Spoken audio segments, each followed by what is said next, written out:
Ladies and gentlemen, good evening. Papa Boris here, playing some more DarkQuest 2. Let's go ahead and continue our Papa Boris here. Now, I have to admit, a lot of time has passed in real time since I recorded the last video, so I did a little bit of cheating in between videos here. I actually crafted this plate armor, because I am cheating, because I know the next mission is not going to have a lot of archers, but it is going to have a fair bit of melee people.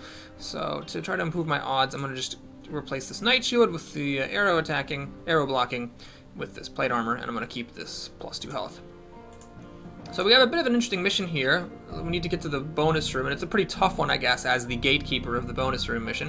You can only take 2 players here, and the first time I played this, it was very, very rough, because you're really in for a surprise, since the enemy, if you kind of beeline for the bonus room, is one that you're not likely to have encountered before, and, well, you're going to go ahead and see what happens. So, let's carefully walk on over. Nice mood-setting room here. And another mood-setting room, I guess. Just can't have enough of these rooms to develop the ambiance. So here we have a test of perception. The dwarf has the better perception, so let's see if he passes or not. He does. Good lad, good lad. They actually both get damaged if you fail. Okay, so not a lot happens, and all of a sudden you get here. So we're surrounded by a whole bunch of melee guys. They have an accuracy of 100%, which means they can still be blocked, but they always hit. They only deal 1 damage. They have 6 movements, so they're hard to get away from. And they only have 1 hit point. But they all have this little floaty skull symbol, and that's fate. I haven't talked about this before, so let me go ahead and explain how this works. Fate is like a complication to the typical hit point mechanic. In your typical RPG, when you run out of hit points, you die. In DarkQuest 2, the way it technically works is as follows. When you run out of hit points, you lose a fate point. And if you don't have any fate points, then you die. So, when you hit one of these guys and they drop to 0, they're at 0, so they lose a fate point, and they keep on ticking. Now, if you're at 0 hit points, and you get hit again, no matter how much damage you get hit for, you lose another fate point. So fate points are kind of like super HP, only you have to be at 0 hit points in order to activate them. So this is a pretty tough fight. It's very easy to lose your first time through, especially if you're not really expecting this. One thing in particular that makes it tough is the fact that there's no way to just walk through these guys, except maybe like out here. The wizard, though, remember, only has a movement of 4, so you can't even get over there. So you have to be very careful in partitioning your abilities and what you decide to do. So the approach I'm going to try to take here is I'm going to put the wizard right... Well, no, hang on a second. I need to move the wizard, not the dwarf. Okay. I'm going to put the wizard right here and use the frozen ability. I'm probably going to use it both times in this mission. So the reason that this is useful is that now the enemies can't get to the wizard. What you can do, you can probably win the mission by doing, say, illusions and having them block some attacks and firing off extra shots. But there's so many enemies that even with all the extra shots from illusions, with every enemy needing 2 hits to die, you're not likely to get through them all. And then the enemies swarm the wizard. Now you might say, but Boris, in this game, enemies always go to the closest hero and attack him, so why not just make it so that everyone attacks the dwarf? Well, the problem is these guys are all melee. So eventually the dwarf is going to be surrounded on all 4 sides, and then the other enemies at that point will say, well, I can't get to the dwarf, and they go after the wizard, and then you're in trouble. So the question is, do I let somebody walk up to the wizard and attack him, or do I just have the dwarf come back and do nothing in order to prevent the wizard from being attacked? We'll take a little bit of an aggressive line here. I am going to pop my trap, I think. And who do I go after? Well, let's go after this guy. Okay, got him. So see, he doesn't actually die. He's just now at 0 hit points with no fate, so if he gets it again, then he'll die. Oh, and the wizard can actually fire a shot. I think I can reach him, so we'll go ahead and shoot him.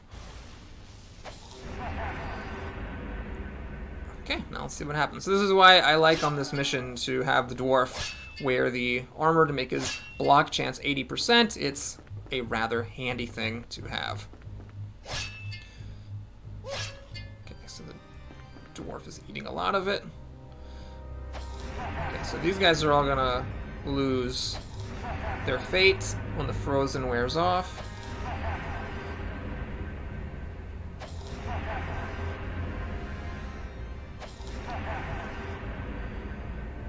Okay, at this point, there's a couple different options I could take. I could, of course, just make my illusions now. What I'm going to do instead is I'm going to shoot this guy, And then select the wizard again because the dwarf hasn't moved yet, and then do frozen again. So it's going to kill all these guys except for this sucker who still has his fate. I can actually have the dwarf. Oh no, the dwarf's blocked in, so the dwarf can't attack him. Okay, so we'll just freeze. Oh, that gets these guys too. Oh, I didn't realize it would. I should have had the dwarf attack one of them so he would die. Oops. Okay, well, the dwarf, I guess I will just try to polish that guy off, and I land a hit. Nice. I hope the dwarf actually makes it. There is more to this mission, by the way. This isn't even the only room, but it's quite a tactical challenge.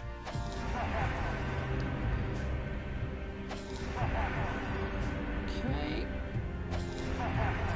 Still quite a lot of guys here.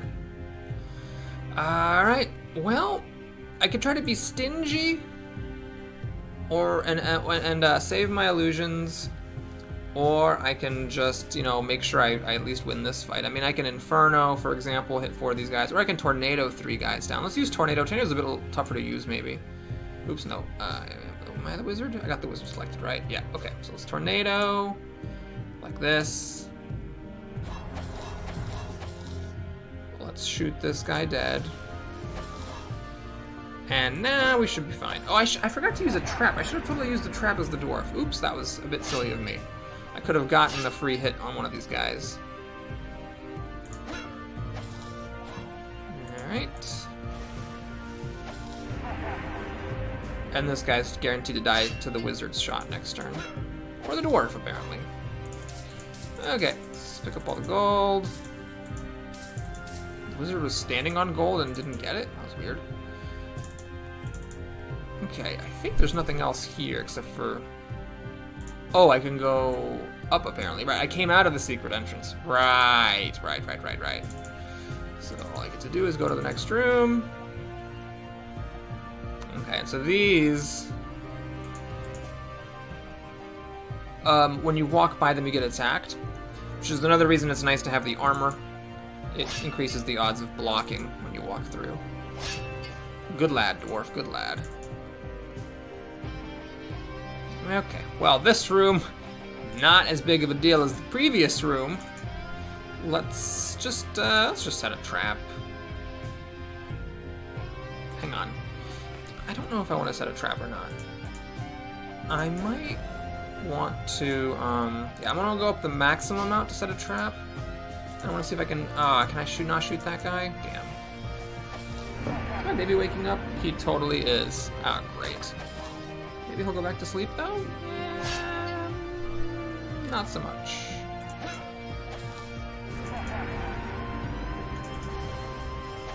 Okay. Crud. I think I have to stop this.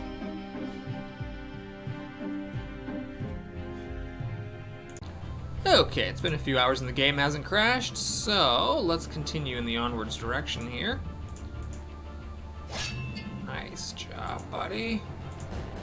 Whoa, there's a lot of traps here. Oh, are you serious? Well, there is a 10% chance of failure.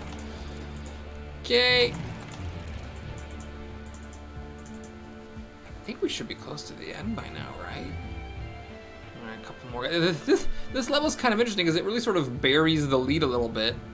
You start with like an entire room full of dudes, and then after that it's like a couple of guys in a room.